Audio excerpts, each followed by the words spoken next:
Hello दोस्तों, दृष्टि IAS के एग्जाम अपडेट प्रोग्राम में आप सभी का स्वागत है।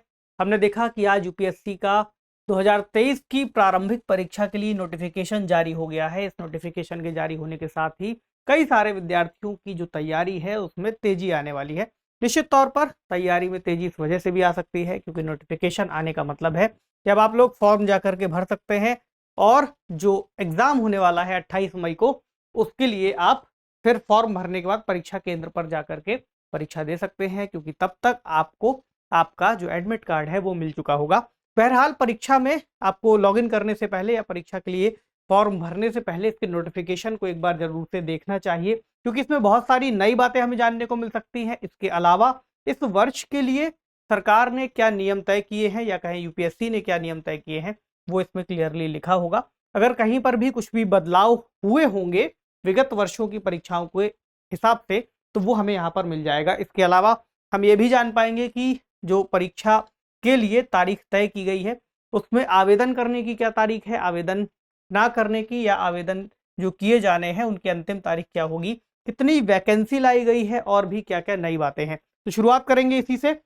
यूपीएससी सिविल सेवा प्रारंभिक परीक्षा 2023 का नोटिफिकेशन तो यहाँ पर दिया हुआ है। संघ लोक सेवा आयोग नोटिफिकेशन जारी होने की तारीख है 1 फरवरी 2023 और आवेदन करने की अंतिम तारीख होगी 21 फरवरी 2023 शाम को 6 बजे तक। तो शाम को 6 बजे तक 21 फरवरी का आपको इंतजार नहीं करना है। कोशिश कीजिएगा कि जितनी जल्दी आप इसको भर पाएंगे उतना अच्छा रहेगा, क्योंकि इसमें आप जो भी सेंटर्स वगैरह सेलेक्ट करना चाह रहे होंगे उनकी भी जो अवेलेबिलिटी है वो पहले आओ पहले पाओ वाले ऑफर के अंतर्गत रखी जाती है। तो इसमें क्या क्या बातें हमें जाननी है, पहले दिया हुआ है परीक्षा के लिए उम्मीदवार अपनी पात्रता सुनिश्चित कर लें कि आप इस परीक्षा में अगर सम्मिलित होना चाह रहे हैं तो इसके क्या क्या क्राइटेरिया हैं और इसमें क्या आप शामिल होने के लिए अर्ह हैं या फिर नहीं हैं। तो दिया हुआ है सभी उम्मीदवार कौन कौन से, पुरुष, महिला और ट्रांसजेंडर तीनों ही यहाँ पर कर सकते हैं। यहाँ पर दिया है कि अनुरोध है कि सरकार यानी कार्मिक और प्रशिक्षण विभाग द्वारा अधिसूचित सिविल सेवा परीक्षा के नियम और इन नियमों से तैयार परीक्षा के इस नोटिस को ध्यान से पढ़ लें और सुनिश्चित कर लें कि किसी भी तरह की कोई त्रुटि आपसे ना हो। आप परीक्षा में प्रवेश के लिए जो पात्रता शर्तें हैं उनको पूरा करते हैं या नहीं करते हैं, ताकि आपको वहां पर जाने के बाद या परीक्षा में सम्मिलित होने के बाद किसी तरह की कोई कठिनाई ना आए और आप इंटरव्यू देने के बाद फाइनल रूप से सिलेक्ट हो सके। तो आवेदन कैसे करें, अगला दिया हुआ है। तो उम्मीदवार upsconline.nic.in वेबसाइट का उपयोग करके ऑनलाइन ही आवेदन कर सकते हैं। तो आप जाएंगे यहाँ पर और आयोग की वेबसाइट पर आपको ये सुविधा मिल जाएगी। लेकिन आपको याद होगा कि इसके पहले हमने एक OTR सुविधा के बारे में सुना था, यानी वन टाइम रजिस्ट्रेशन। तो इस फॉर्म को भरने से पहले एक बार OTR कंफर्म कर लीजिएगा आपने भरा है या नहीं भरा है। OTR को लेकर के हमने इसके पहले एक वीडियो बनाया हुआ है, उसका लिंक आपको आई बटन में मिल जाएगा। तो वहां पर अगर आपने देखा है, भर लिया है तो बहुत अच्छी बात है, अगर नहीं भरा है तो उस वीडियो को भी आप देख सकते हैं। उसके बाद फिर आपको इस आवेदन को भरने के लिए आना है। अब OTR को लेकर के भी इसमें कुछ शर्तों का स्पष्ट विवरण दिया गया है। जैसे यहाँ देखिए लिखा है कि OTR प्लेटफॉर्म पर आपको पंजीकृत होना अनिवार्य है, उसके बाद आप इसे भर पाएंगे और परीक्षा के लिए ऑनलाइन आवेदन भरने के लिए आगे बढ़ेंगे। आगे दिया है कि OTR पंजीकरण केवल एक ही बार आपको करना होगा, यानी यूपीएससी की कोई भी परीक्षा होगी आपको उसके लिए OTR एक बार भरना है, यानी अगर आप अगले साल देंगे तो इसी OTR से फिर आपका काम चल जाएगा। इसे वर्ष में किसी भी समय भर सकते हैं, यानी अभी जो परीक्षा है जरूरी नहीं कि आप इसी समय इसको भरेंगे। अगर आपने पहले भी भर दिया होगा तो कोई दिक्कत नहीं है। अगर किसी उम्मीदवार ने पंजीकरण पहले से कर लिया है तो आप सीधे आकर के फिर इस फॉर्म को भर सकते हैं। अब OTR में अगर कोई गलती हुई है आपसे तो उसको लेकर के संशोधन कैसे होगा इसके बारे में भी बताया है। तो दिया है अगर उम्मीदवार अपने OTR के विवरण में किसी तरह का कोई बदलाव करना चाहते हैं तो OTR प्लेटफॉर्म पर पंजीकरण करने के बाद ऐसा बदलाव करने की अनुमति केवल एक ही बार मिलेगी। इसलिए एक बार OTR को आपने जाकर के ठीक से देखिएगा। अगर आपको कहीं पर लगता है कि इसमें कोई त्रुटि रह गई है तो उसको बहुत ध्यान पूर्वक भरिएगा, क्योंकि ये एक ही मौका आपको मिलेगा दोबारा उसमें सुधार करने का, उसके बाद फिर वो परमानेंट हो जाएगा, ऐसा बताया गया है। अब OTR विवरण में जो डेटा आप परिवर्तित करेंगे वो कैसे परिवर्तित करना, मान लीजिए आपने OTR पहले भर लिया है या आप अभी भरने बैठे हैं, आपसे कोई गलती हो गई तो जब भी आप आयोग की किसी भी परीक्षा को दे रहे होंगे, ओटीआर भरने के बाद, आपने ओटीआर भरा, उसके बाद आप पहली परीक्षा में शामिल होंगे, मतलब अभी जो ओटीआर व्यवस्था आई है तो अभी ही शुरू हुई है, तो कह सकते हैं कि ये पहली परीक्षा है अगर आप सिविल सेवा में शामिल हो रहे हैं। तो सिविल सेवा परीक्षा में आवेदन मान लीजिए आ गया है 1 फरवरी को, और इसकी अंतिम तिथि रखी गई है 21 फरवरी। तो 21 फरवरी के बाद अगले 7 दिनों तक के लिए ये जो विंडो है ये खुल जाएगी, और आपको जो भी परिवर्तन करने हैं आप इस विंडो में जाकर के कर सकते हैं। तो अगर आप इस परीक्षा से इसको जोड़ करके देखते हैं तो 28 तारीख तक आप ओटीआर में संशोधन कर पाएंगे। इसके अलावा अगर आपसे जो आप एप्लीकेशन फॉर्म भर रहे हैं अगर उसमें कोई संशोधन करना है तो उसके लिए भी यही विंडो मान्य होगी 21 तारीख के बाद, यानी 22 से 28 फरवरी तक। इसी परीक्षा की बात है, 7 दिनों के लिए ये विंडो खुलेगी और आप यहाँ पर जाकर संशोधन कर सकते हैं। लेकिन ये याद रखिएगा कि ओटीआर में अगर कोई संशोधन करना है तो ओटीआर वाले वेबसाइट पर जाएंगे और इसके थ्रू आप इसकी टैब पर जाकर के संशोधन करेंगे। एक बात और लिखी है कि अभ्यर्थियों को आवेदन जमा करने के बाद आवेदन वापस लेने की अनुमति नहीं दी जाएगी, और इसमें आप कोई एक फोटो पहचान पत्र लेकर के आपको जाना होता है, जैसे आधार कार्ड है, वोटर आईडी कार्ड है, PAN card, passport, driving licence. फिर आप इसे परीक्षा के आने वाले सभी चरणों में इस्तेमाल करेंगे और पहचान पत्र के रूप में भी इसको लेकर के जाएंगे। इसके अलावा आवेदन पत्र भरने की अंतिम तारीख 21 फरवरी 2023 को शाम को 6 बजे तक है, और जब परीक्षा शुरू होगी तो उसके 3 सप्ताह पहले आपको ई एडमिट कार्ड आयोग की वेबसाइट से मिल जाएगा। वेबसाइट क्या है? upsconline.nic.in। और डाक से कोई भी एडमिट कार्ड की उम्मीद नहीं करनी है कि डाक से कोई आएगा, आपको जाकर के ऑनलाइन ही डाउनलोड कर लेना है। आगे दिया है गलत उत्तरों के लिए दंड, क्योंकि प्रारंभिक परीक्षा है। अगर आपने सिलेबस देखा होगा, नोटिफिकेशन पढ़ा होगा, तो इसको भी आगे भी बरकरार रखा गया है, इसलिए इसको जानना जरूरी है कि इस बार भी चल रहा है जैसे विगत वर्षों में होता आया है। तो ये आपको ध्यान रखना है कि जो ऑब्जेक्टिव टाइप प्रश्न आएंगे, अगर आपसे गलत मार्क होता है कोई उत्तर तो उसके हिसाब से फिर नेगेटिव मार्किंग भी की जाएगी। इसके अलावा अगर आपको और कोई जानकारी चाहिए, किसी तरह की मार्गदर्शन, स्पष्टीकरण, तो आप आयोग से संपर्क कर सकते हैं, नंबर दिया हुआ है यहाँ पर। अब हम आते हैं सीधे सीधे इस पर, पीडीएफ इसकी खोल ली। अब इसमें और क्या क्या दिया हुआ है, हमने कुछ महत्वपूर्ण पॉइंट डिस्कस कर लिए, वो इससे ही हम डिस्कस कर रहे थे। अब इसमें देखते हैं हमने कहाँ तक देख लिया है। मार्गदर्शन हेतु सुविधा काउंटर। अब आते हैं मोबाइल फोन प्रतिबंधित पर। तो मोबाइल फोन वगैरह आपको लेकर के नहीं जाना है वहां, वरना आप परीक्षा से बाहर भी हो सकते हैं, तो इस बात का विशेष रूप से ध्यान रखिएगा। चलिए, जहां पर परीक्षा आयोजित की जा रही परिसर में मोबाइल या उस तरह का कोई भी इलेक्ट्रॉनिक डिवाइस मत ले जाइएगा, ब्लूटूथ, पेजर या कुछ भी जिससे आप कम्युनिकेट कर सकें, स्पष्ट रूप से दिया हुआ है। इसके अलावा क्या दिया है, कोई भी कीमती सामान जो आप लेकर के जाएंगे उसकी जिम्मेदारी आपकी ही होगी। अगर मतलब आयोग इसके लिए उत्तरदायी नहीं है तो कोशिश कीजिए कि केवल लिमिटेड चीजें ही आप लेकर के जाएं। पानी का एक बोतल लेकर के जा सकते हैं, एडमिट कार्ड लेकर के जा सकते हैं, अपने पेन लेकर के जा सकते हैं, और बाकी चीज जैसे घड़ी हो सकती है आप ले जा सकते हैं। अब यहाँ पर कौन कौन से पद हैं, 28 मई 2023 को चूंकि ये परीक्षा होगी, 1 फरवरी 2023 को इसकी जो सूचना है कार्मिक और प्रशिक्षण विभाग द्वारा प्रकाशित नियमों के हिसाब से दी गई है। इसमें पद अभी शामिल किए गए हैं। यहाँ पर भारतीय प्रशासनिक सेवा यानी आईएएस, आईपीएस, आईएफएस, भारतीय लेखा परीक्षा और लेखा सेवा, और सो ऑन। यहाँ पर जो आपको देखना है कि इसको भी मेंशन कर दिया गया है, इसकी चर्चा पहले की गई थी भारतीय रेलवे प्रबंधन सेवा की, तो ये भी अब इसमें शामिल कर दी गई है। अब इस बार वैकेंसी कितनी है, ये बहुत इंटरेस्टिंग है, कई लोग इसको जानना चाह रहे होंगे। तो 1105 इस बार पद हैं। इस बार जो जो लोग सिलेक्ट होना चाहते हैं ठीक से तैयारी करनी है, पद बहुत सारे हैं, आप इसमें निश्चित तौर पर शामिल हो सकते हैं, मेहनत कर सकते हैं। क्योंकि अगर कम ही वैकेंसी होगी, मान लीजिए 300-400, वैसे इतनी कम नहीं होती है, अगर मान लीजिए 400-500 है तो बाकी के बच्चे फिर निश्चित तौर पर बाहर होंगे 500 के चयन के बाद। लेकिन अगर 1100 है तो आपको और ज्यादा मौके बढ़ जाते हैं।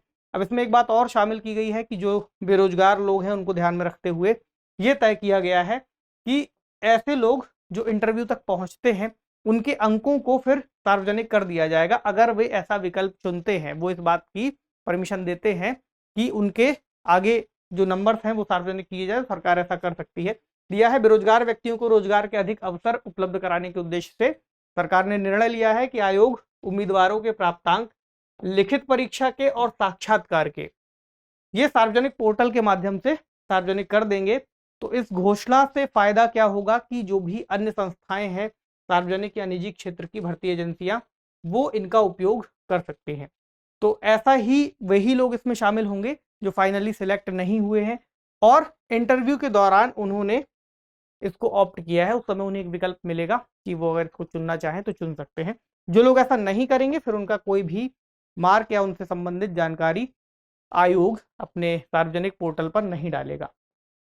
इसके बाद आता है शारीरिक जो अपेक्षाएं हैं उसकी सूची कि भारतीय प्रशासनिक सेवा के लिए आपको कितनी जो है एलिजिबिलिटी चाहिए, जैसे कि चलन दिव्यांगता जिसके अंतर्गत मस्तिष्क घात ठीक किया गया और बहुत सारी चीज़ें इसमें दी गई हैं। तो अगर आपको इसको जानने की ज़रूरत पड़ती है तो एक बार इसको पूरा इसका सेक्शन पढ़ लीजिएगा। हम बेसिक चीज़ों पर चर्चा कर लेते हैं और अगर आपको लगता है कि इसमें कोई चीज़ आपको समझ में नहीं आ रही तो आप निश्चित तौर पर कमेंट बॉक्स में लिख दीजिएगा, फिर हम उस पर अलग से कोई वीडियो कर लेंगे। सेंटर कहाँ कहाँ दिए गए हैं इस बार? सेंटर जो यहाँ लिखे हुए हैं प्रारंभिक परीक्षा के लिए केंद्र हैं, बहुत सारे हैं। अगरतला, आगरा, दिसपुर, फरीदाबाद, कोलकाता, कोझिकोड, राजकोट और रांची।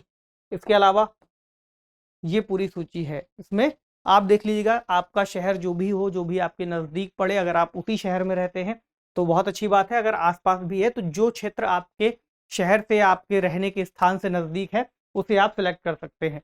ध्यान रखिएगा कि जो भी सेंटर आप चुनेंगे उसको जल्द से जल्द भर दीजिएगा, क्योंकि अगर उसकी उपलब्धता खत्म हो जाती है आपके चुनने के बाद भी तो फिर आपको कोई और सेंटर मिल पाएगा। प्रारंभिक परीक्षा के लिए ऊपर दिए हैं, अब ये है मेंस के लिए। तो मेंस के लिए चूंकि स्टूडेंट भी कम हो जाएंगे, विद्यार्थियों की संख्या प्रधान परीक्षा के लिए या मुख्य परीक्षा के लिए चूंकि लिमिटेड हो जाएगी, इसलिए सेंटर्स भी फिर यहाँ पर कम है। तो जब मेंस की बारी आएगी तब इस पर एक बार फिर से चर्चा कर लेंगे, बाकी आप चाहें तो यहाँ देख सकते हैं।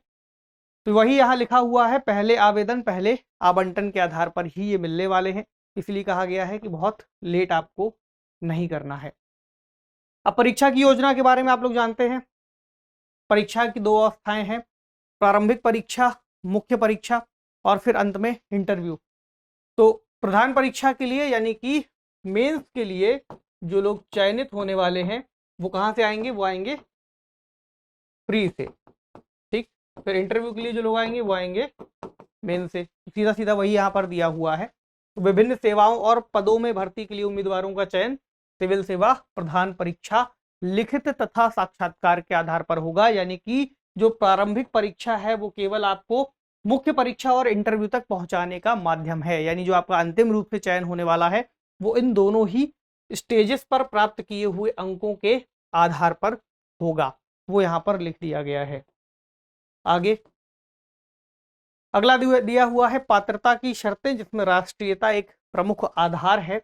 तो भारतीय प्रशासनिक सेवा यानी IAS, भारतीय विदेश सेवा यानी IFS फॉरेन सर्विस और भारतीय पुलिस सेवा यानी IPS, इसके लिए जरूरी है कि आप भारत के नागरिक हों। इसके अलावा अन्य जो सेवाएं हैं उसके लिए उम्मीदवार भारत का नागरिक हो सकता है, या नेपाल की प्रजा हो सकती है, या भूटान की प्रजा हो सकती है, या ऐसा तिब्बती शरणार्थी हो सकता है जो भारत में स्थायी रूप से रहने के इरादे से 1 जनवरी 1962 से पहले भारत आ गया हो, या फिर कोई भारतीय मूल का व्यक्ति जो भारत में स्थायी रूप से रहने के इरादे से कहां से आया हो? पाकिस्तान से, बर्मा से, श्रीलंका, पूर्वी अफ्रीकी देशों कीनिया, युगांडा, संयुक्त गणराज्य, तंजानिया, जाम्बिया, मलावी, जायरे, इथोपिया तथा वियतनाम से आया हो। तो ऐसा हो सकता है आप में से कई लोगों को ना पता रहा हो कि ये लोग भी जो यहाँ पर मेंशन है, ये देश, इनसे आने वाले शरणार्थी जो भारत में रह रहे हों वो भी इस परीक्षा को दे सकते हैं, बशर्ते यहाँ पर दिया हुआ है कि उम्मीदवार पात्रता प्रमाण पत्र जरूर प्राप्त कर लें जो ख, ग, घ और अंगा वर्गों में आते हैं। यानी हम कह सकते हैं कि यहाँ से भारत का नागरिक होने के अलावा अगर वो इस कैटेगरी में किसी में से है तो फिर आपको एक प्रमाण पत्र जरूर आपको हासिल कर लेना है ताकि आपको परीक्षा के संबंध में प्रवेश मिल सके। आयु सीमा क्या है? अभी वही रखी गई है। उम्मीदवार की आयु 1 अगस्त 2023 को, कब तक? 1 अगस्त 2023 को आपको 21 वर्ष का हो जाना है।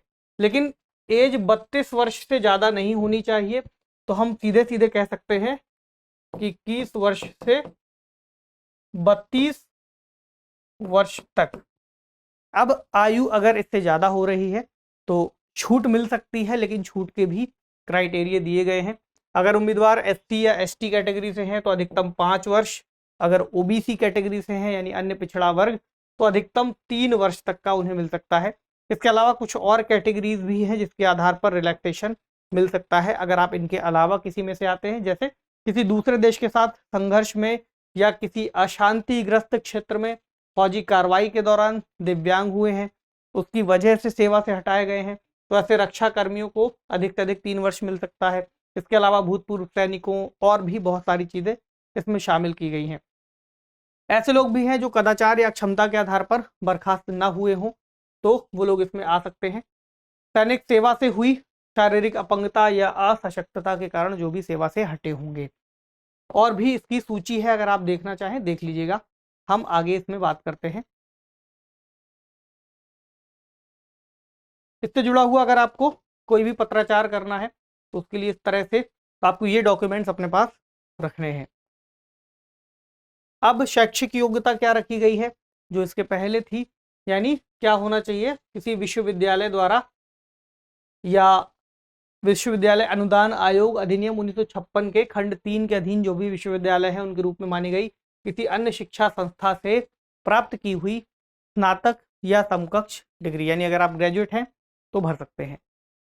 इसके अलावा कोई भी उम्मीदवार जिसने कोई परीक्षा दी है जिसमें उत्तीर्ण होने पर वह आयोग की परीक्षा के लिए शैक्षिक रूप से पात्र होगा, उसे परीक्षा फल की सूचना नहीं मिली है, लेकिन ऐसा उम्मीदवार जो किसी भी अर्हक परीक्षा बैठने का इरादा रखता है प्रारंभिक परीक्षा में प्रवेश पाने का पात्र होगा। यानी कि ये कहा गया है अगर आपका रिजल्ट अभी तक नहीं आया है फिर भी अगर आप पात्र हैं इसके और परीक्षा देना चाहते हैं तो दे सकते हैं, लेकिन आपको जब मेंस देना होगा, अगर आपने मान लीजिए प्रारंभिक परीक्षा दी, आप पास हो गए, आप मेंस में पहुंच गए, तो फिर आपको फिर पास होने वाला प्रमाण पत्र देना है। अगर नहीं होगा फिर वहां पर दिक्कत हो जाएगी। कितने अटेम्प्ट्स हैं, बहुत महत्वपूर्ण सवाल।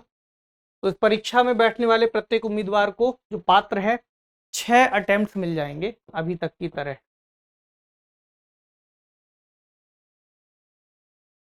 हिंदी में लिखा है तो 6 अवसर आपको मिल रहे हैं। इसके अलावा अगर आप अनुसूचित जाति, जनजाति, पिछड़ा वर्ग, पीडब्ल्यूबीडी किसी अन्य श्रेणी से आते हैं तो उसके लिए छूट दी गई है। छूट कितनी है, अगर आप एससी एसटी कैटेगरी से हैं तो अटेम्प्ट की कोई सीमा नहीं है, बशर्ते जो एज का रिस्ट्रिक्शन है उसके हिसाब से आपको देखना है।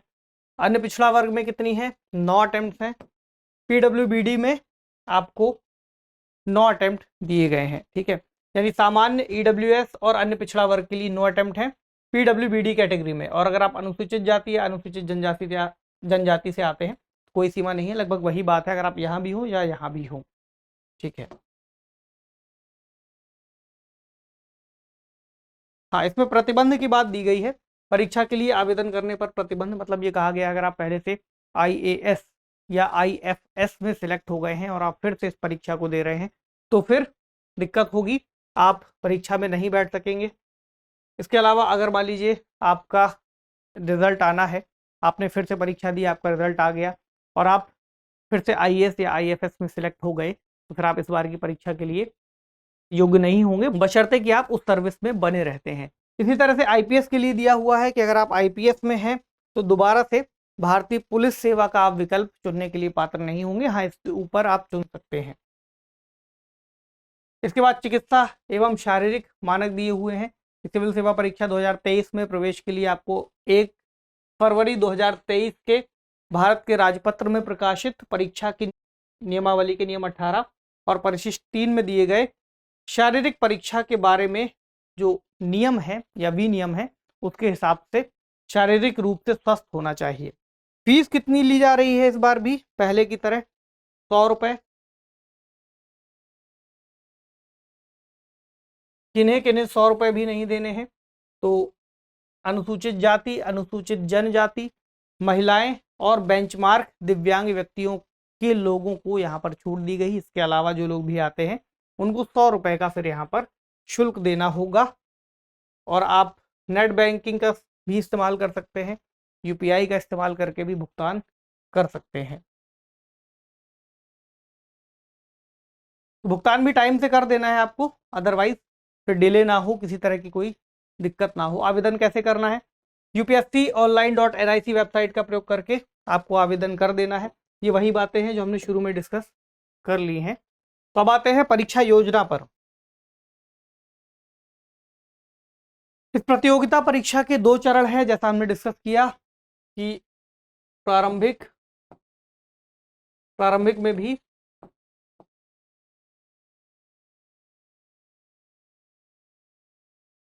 फिर मुख्य और फिर साक्षात्कार।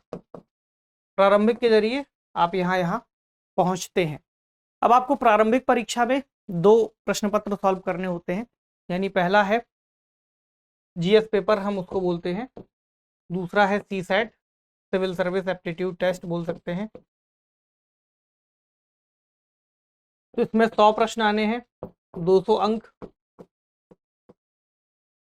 इसमें 80 प्रश्न आने हैं, 200 अंक।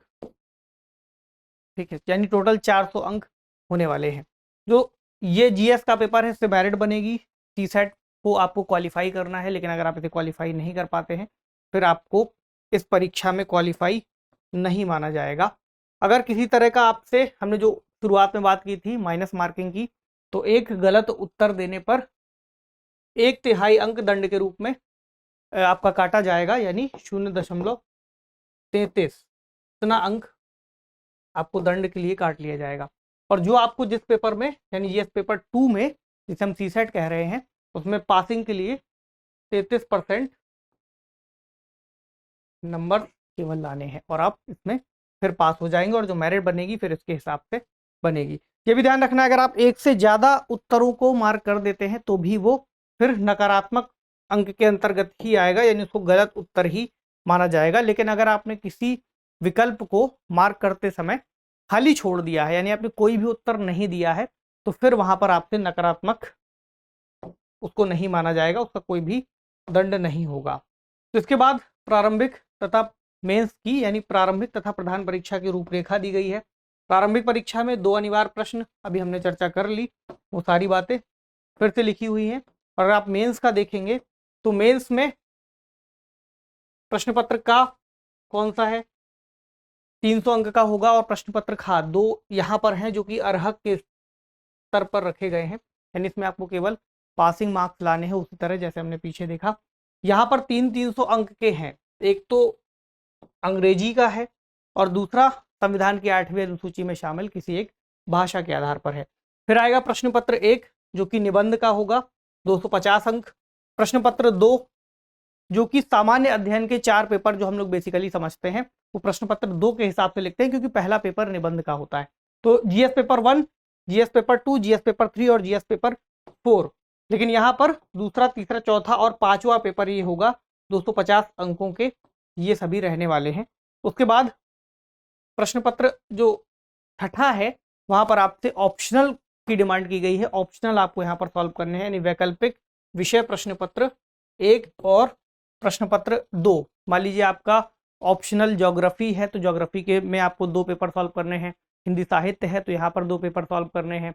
पॉलिटिकल साइंस है तो वहाँ पर आपको 2 पेपर सॉल्व करने हैं। जो टोटल यहाँ पर योग बनेगा मेंस की परीक्षा में, वो बनेगा 1750, यानी 1750।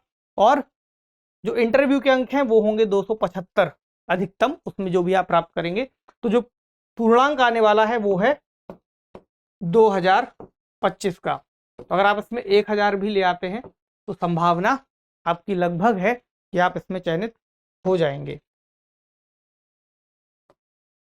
चलिए, अब बाकी बातें दी गई हैं। जो अर्हक प्रश्न पत्र है उसमें आपको केवल 25% अंक प्राप्त करने हैं और आप उसमें पास मान लिए जाएंगे। लेकिन अगर नहीं होंगे तो फिर दिक्कत होगी। कौन कौन सी भाषाएं ली जा सकती हैं, यहाँ पर भाषाओं का जिक्र किया गया है। इसके अलावा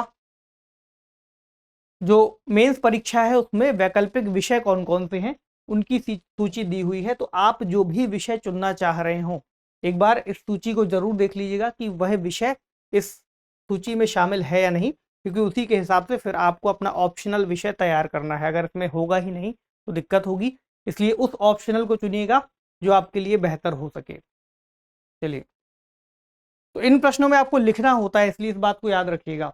और इसमें भी याद रखिएगा कि नेगेटिव मार्किंग हो सकती है अगर आपने उस प्रारूप में, जिस प्रारूप में कहा गया है उससे हट करके कुछ चीजें की हैं। जैसे कि यहाँ एक बार पढ़ लेते हैं, जो उम्मीदवार प्रश्न पत्रों के उत्तर देने के लिए संविधान की 8वीं अनुसूची में शामिल भाषाओं में किसी एक भाषा का चयन करते हैं, वे चाहे तो केवल तकनीकी शब्दों को जो भी हो आप अपने द्वारा चुनी गई भाषा के अलावा ब्रैकेट में लिख दीजिए। लेकिन अगर आपने इस नियम का दुरुपयोग किया और आप बार बार ऐसा ही कर रहे हैं तो यहाँ पर फिर नकारात्मक अंक हो सकते हैं, यानी आपके कुछ अंक काटे जा सकते हैं। चलिए, तो बहुत बड़ा नोटिफिकेशन है, हम कुछ प्रमुख बातों की ही यहाँ पर चर्चा कर लेते हैं। अब ये दिया हुआ है कि मानदंड क्या होंगे बाकी चीज़ों के, आंखों को लेकर के, और बाकी जो डिसेबिलिटीज हो सकती हैं। उसके बाद इंटरव्यू के बारे में बात है। यहाँ पर जो भी विषय आप चुनते हैं उनको लेकर के जिक्र किया गया है कि सिलेबस क्या है मेंस के अंतर्गत। यहाँ पर प्रारंभिक परीक्षा का भी सिलेबस दिया होगा, एक बार उसको भी देख लेते हैं, क्योंकि हमें बेसिकली अभी प्रारंभिक परीक्षा देनी है। तो प्रारंभिक परीक्षा में क्या क्या पढ़ करके जाना है ये देख लें। 200 अंक हैं, 2 घंटे का समय है, ध्यान रखिएगा केवल 2 घंटे ही होने वाले हैं आपके पास। राष्ट्रीय और अंतर्राष्ट्रीय महत्व की समसामयिक घटनाएं, भारत का इतिहास और भारतीय राष्ट्रीय आंदोलन, भारत और विश्व का भूगोल और भारत एवं विश्व का प्राकृतिक सामाजिक आर्थिक भूगोल, भारतीय राज्यतंत्र और शासन, संविधान, राजनीतिक प्रणाली, पंचायती राज, लोक नीति, अधिकारों से जुड़े हुए मुद्दे, बहुत सारी चीजें हम वैसे भी अक्सर चर्चा करते रहते हैं, लेकिन चूंकि नोटिफिकेशन में दिया है इसलिए हम एक बार देख रहे हैं। आर्थिक और सामाजिक विकास में सतत विकास, गरीबी समावेशन, जनसांख्यिकी, सामाजिक क्षेत्र में की गई पहल, पर्यावरण, पारिस्थितिकी, जैव विविधता और मुद्दे, और सामान्य विज्ञान। सामान्य विज्ञान आप लोग वैसे भी देख रहे होंगे चीज़ों को, तकनीक जो आती जा रही है उसके हिसाब से। और जीएस पेपर 2 में फिर दिया हुआ है बोधगम्यता, संचार कौशल, तार्किक कौशल, विश्लेषणात्मक क्षमता और डिसीजन मेकिंग, समस्या का समाधान करना यानी प्रॉब्लम सॉल्विंग, सामान्य मानसिक योग्यता और आधारभूत संख्याओं का ज्ञान। 10वीं कक्षा तक का स्तर यहाँ पर लिखा हुआ है, तो थोड़ा ध्यान से करिएगा। अगर आपको इसको थोड़ा सा और ठीक से करना है तो पिछले कुछ वर्षों के जो प्रश्न पत्र आए हैं उनको निश्चित तौर पर देख करके जाना है। और ये उम्मीद की जाती है कि आप लोग इसकी तैयारी ठीक तरह से करके ही परीक्षा में शामिल होंगे, क्योंकि अटेम्प्ट बहुत महत्वपूर्ण है आपका, और आपने देख ही लिया है कि इसकी भी संख्याएं लिमिटेड हैं। इसलिए आप तभी बैठिएगा जब आपको लगे कि आप तैयारी आपकी एक स्तर तक हो चुकी है।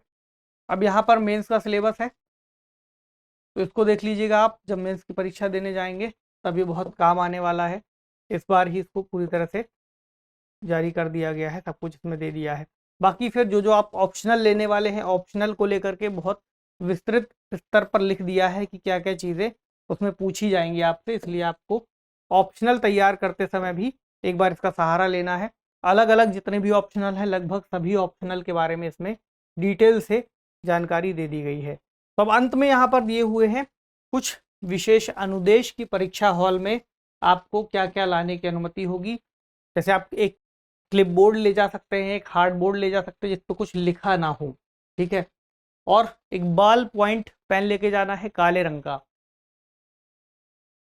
जब आप कुछ भी मार्क कर रहे होंगे और आप गोले भरेंगे तो उसको ठीक से भरना है, आपको बॉल पॉइंट पेन से ही भरना है और पूरा गोला आपको रंगना है। इसके बारे में हमने एक अलग से एपिसोड भी किया था, चाहे तो उसको देख लीजिएगा, उसका भी लिंक दे दिया जाएगा। आपको क्या क्या नहीं लेकर के जाना है ये दिया हुआ है, हमने शुरू में भी जिक्र किया था। मोबाइल फ़ोन, पेजर, ब्लूटूथ जैसी कोई भी उपकरण जो कि संचार के हिसाब से आ सकता है आपके पास नहीं होना चाहिए। गलत उत्तरों के लिए जो दंड है उस पर हमने बातचीत कर ली है। और अनुचित तरीकों की मनाही की गई है कि आप नकल करेंगे या करवाएंगे, इन बातों को ध्यान में रखना है। वैसे भी उम्मीद है कि किसी के पास इतना समय नहीं होता है। आचरण को लेकर के दिया गया है कि कोई भी परीक्षार्थी किसी तरह का दुर्व्यवहार ना करें, अव्यवस्था ना फैलाएं। उम्मीद है कोई भी नहीं फैलाएगा। उत्तर पत्रक के बारे में विवरण दिया गया है। OMR शीट को कि आपको कैसे भरना है, एक बार इसको जरूर से देख लीजिएगा। इसके अलावा हमने एक सेशन इस पर भी किया हुआ है, उसका भी लिंक दे देंगे, तो उसमें आपको विस्तृत तौर पर ये पूरी चीज़ें मिल जाएंगी कि आपको इन्हें भरना कैसे है, क्योंकि ये भी बहुत इंपॉर्टेंट होता है। अब जैसे देखिए यहाँ पर जो भी गोले रंगने हैं, अभी हमने चर्चा की ही कि गोले रंगने के लिए काला पेन यूज करना है, ऐसे इससे फिर आपको पूरा गोला रंगना है, आधा रंग के नहीं छोड़ना है। इसमें आपको उत्तर लिखने भी नहीं है, ये भी हमने डिस्कस कर ही लिया है। इसमें एक जब आप परीक्षा देने जाएंगे तब ये भी मिलेगा कि आपसे उपस्थिति आपकी दर्ज कराई जाएगी, तो इसके बारे में दिया है कि प्रेजेंट वाला गोला काला करें। हालांकि ये सभी बातें आपको जो वहां पर एग्जामिनेशन हॉल में टीचर्स होंगे वो आपको इसके बारे में बता देंगे। और यही सारी चीज़ें फिर दी हुई है कि किस तरह से आपको रोल नंबर भरना है, सब्जेक्ट कोड वगैरह भरने हैं, तो एक बार इन्हें ठीक से देख लीजिएगा। और वहाँ पर भी जहाँ भी आपको समस्या लगे तो जो भी एग्जामिनेशन हॉल में होंगे उनके साथ डिस्कस जरूर कीजिएगा, उसके बाद ही आगे कुछ भरिएगा। तो ये इस नोटिफिकेशन को लेकर के प्रमुख बातें हैं, कितने पद हैं, कितनी सारी चीज़ें हैं जो हमें जाननी है। तो कहीं भी आपको कोई भी डाउट लगता है तो आप बेझिझक उसको कमेंट बॉक्स में लिख दीजिएगा, हम उसको देखेंगे। जहाँ पर भी लगेगा तो उसको लेकर के कुछ अलग से हम वीडियो बना लेंगे, तो आपको उसमें भी मदद मिल जाएगी। तो आज के सेशन को यहीं विराम देते हैं। नोटिफिकेशन में जो कुछ चीज़ें छूटी हैं, जो आपके मतलब की हैं, उनको अपने स्तर पर पढ़ लीजिएगा। आपसे मिलेंगे अगले सेशन में किसी अन्य महत्वपूर्ण विषय के साथ। तो ठीक तरह से परीक्षा की तैयारी करते रहिए और परीक्षा में सफलता को हासिल कीजिए। शुक्रिया।